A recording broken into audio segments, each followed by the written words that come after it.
Welcome to Activation, Your Human Potential. I'm Jiah Maisel, your host. This is all about you and how you can be a rock star, how we can activate and bring forth your superpowers, how you can live your true potential. And today I'm excited to have my dear friend Rick Ireton.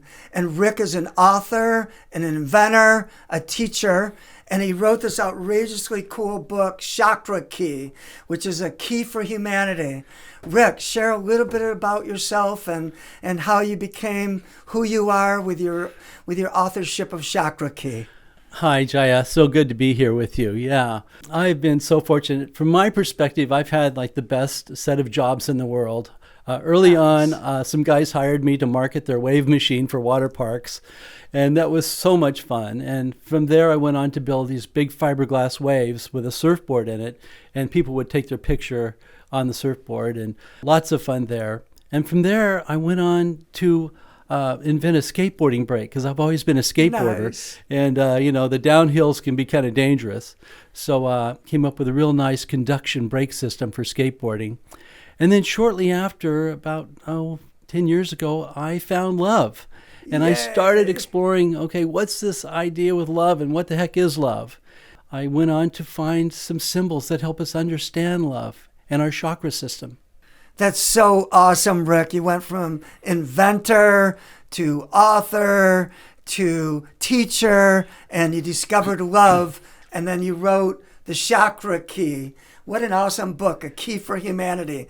Tell us more about what Chakrakey is. Thank you. And Chakrakey is a composition, basically, of three symbols. It's based on the chakra system. And our chakra system is Hindu wisdom about the chakras, and it's ancient information that was around for 2,000 years before Christ walked the earth even.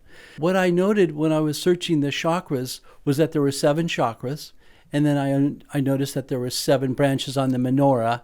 And as you can see by this drawing, I just turned the menorah sideways, and I noticed how the center branch of the menorah aligns with the heart chakra, and that the branches map the interrelationships between the upper and lower chakras. That was my first finding. A couple years later, in 2009, a crop circle appeared in the United Kingdom, and that's shown as a piece of art over the guy sitting over here.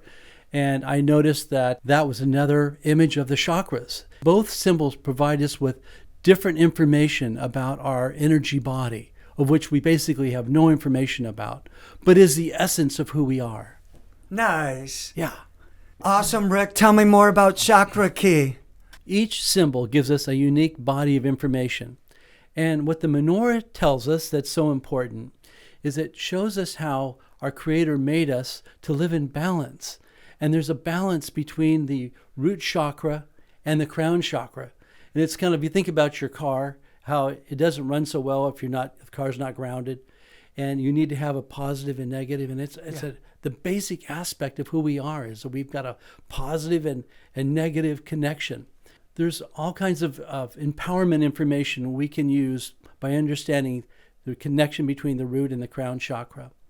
Nice. And I love some of your research and what you're sharing with people also about color and how it relates to sound and how different sound vibrations relate to different chakras and different colors. Tell us about that. What we have is thousands of years of testimony from Indian masters, and they would be able to witness and see this energy, spinning energy within their body during meditation. And they reported seeing this red vortex of energy in the root chakra. And they came up with the words chakras. Red energy in the root chakra and an orange energy in the sacral chakra, and which is basically the color spectrum, which is so beautiful to think that we are made of a spectrum of color. I mean, light comes in from the divine into our system, comes into the color spectrum, into all of our chakras. Part of what we're doing here with activation is we want to give you some direct experiences related to colors and tones moving forward. And so the heart chakra is green. Right. Tell me a little bit more about that. Well, what's amazing about the heart chakra is that it's a complex, in that it's both yin and yang energy. And what's most informative for us about the heart chakra is the crop circle. Because what the crop circle shows us is how it's the the outside band shown on the crop circle gives us a picture of a magnetic band, basically. And it's designed to bring consciousness or energy from the upper chakras into this lower heart, into the upper heart. And from the lower heart, it brings in energies from the lower chakras. From there, the dominant energy is expressed out of our center heart chakra, so that energetically we're a walking expression of our current level of consciousness. I mean, it's amazing to think that we're an energetic being, and this is how we operate. We heard it from Rick. We are energetic beings. You know, this energy is felt by others, and we're putting out this energy vibration all the time. Yeah. I mean, I love the saying that we're spiritual beings having a human experience, that we're so much beyond this body. We're not these bodies. These bodies are a vessel to contain us. Exactly. But we're energy, we're light, we're color. Yeah. Tell me a little bit more about the crop circle. So many of you viewers have heard of crop circles, you know, a lot of times in Europe and different places, these crop circles. So when you talk about the crop circle, what are you referring to? Well, I'm referring to a crop circle that was found in 2009 in the United Kingdom. It was 370 feet long, sculpted into a field of barley. You know, some of these crop circles are so massive and they're so beautiful. And actually, I think it's our celestial friends can't come down here and talk to us, but they can give us little messages. And I think they gave us a really important message with this crop circle about our energy body, because it's something we would never figure out on our own. You know, how could you intuit what's going on with our energy body? Really, the heart has been a point of contention for mankind in infamy. And there's a famous pastor says, the heart is either a fount of all goodness or a cesspool of all evil. And from the way we're designed, we have a capacity for great goodness or great badness, depending upon what we're doing and what's involved. Where attention goes, energy flows. And we just keep coming back to that. What you're thinking about, you're going to create more of. We're committed to keep you thinking about love and the vibration of love. And my friend, you are such a potent lover. I mean, I love our hugs. I love our time together. And sometimes love brings up everything unlike itself, too. Right. When you're going for a bigger dream and vision. Right. You know, sometimes you have to overcome obstacles. If it was easy, everybody would do it. Right. But we want to, you know, keep going for it. It's sad to me that when people take their music unplayed to the grave with them, whatever that expression is. Right. Rick, tell me a little bit more about what's important about this knowledge related to color, the chakras. How can our listening audience and our viewers use this in their life? Well, the reality is we're both a physical body and we're a spiritual being.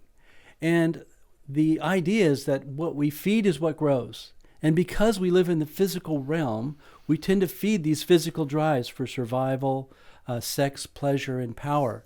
We have a continual war within, whereby we like things that we like pleasure. And for instance, you can say, how much ice cream should I have? Is a scoop okay, or should I have a gallon of ice cream? Because we have higher consciousness where we can do the math on that, saying, well, I think that's probably too much. Let's just have a scoop of ice cream.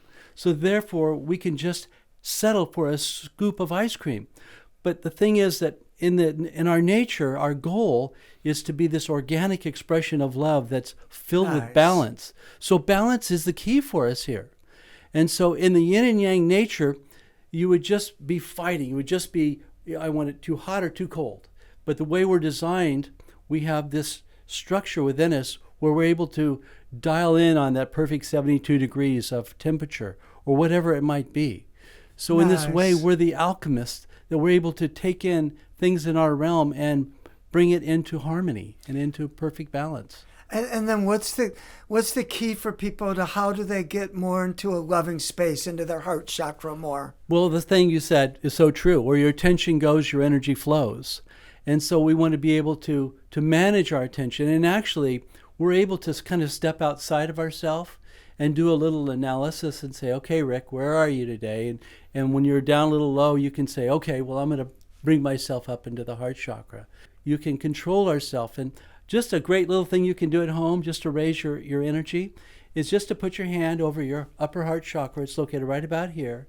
And what that'll do is to bring you into a place of bliss where you just feel this beautiful peace and contentment. And ultimately, it's our yin energies, it's our how we feel becomes an expression of what we express. So when we feel love, we express love. When we feel in fear or whatever other feelings, we express those as well. So it's our feelings we want to nurture and manage. Okay. And keep up in the nice ooey-gooeys. Nurture your feelings to get more into a greater state of love. Focus on love. Focus on happiness. Focus on what you want. The more we can take our attention and our energy and focus on what we want to create in the world, right, the more you'll have of it. Yeah. You know? Yeah. And so if you just had, another couple of months, for the remainder of your life, and you had an opportunity and the whole world was listening, right, what would you want to share to the world right now? What's your core message to the world? The reality is we are a family of human spiritual beings. I think we're all made the same. We're all made to love. And that love, we grow organically in love as we begin to love one another more. And what's so important is our work.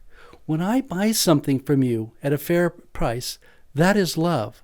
When you buy something from me at a fair price, that is love. And the role of community is to set up these loving relationships where we grow and we support one another in love. It's not just about capitalism or about making money. It's about being this unique expression and having our children have environments they can grow up in where they have the opportunity to grow their love, to be this musician or to be this sculptor or to be this architect. But it's all about helping people bud and blossom into their greatness. That's the goal. I love that. Bud and blossom into your greatness. Experience deeper love. We're here with Rick Ireton, author of Chakrakey. Make sure you get this book. We're putting the website up on the screen so you can get more information. Thank you again for joining us at Activation, Your Human Potential. We've been here with Rick Ireton, and how beautiful is that? To blossom, to bloom, to take care of that enchanted gardener within so that you can be a more loving force for good on the planet. Love together in community, and we are so grateful for your time that you joined us here. Again, Jiah Arthur Maisel, and we're here with Activation. Any final words? Thank you. I'm so excited to be here, and I look forward to the future as we grow organically in love. Let's grow together organically in love.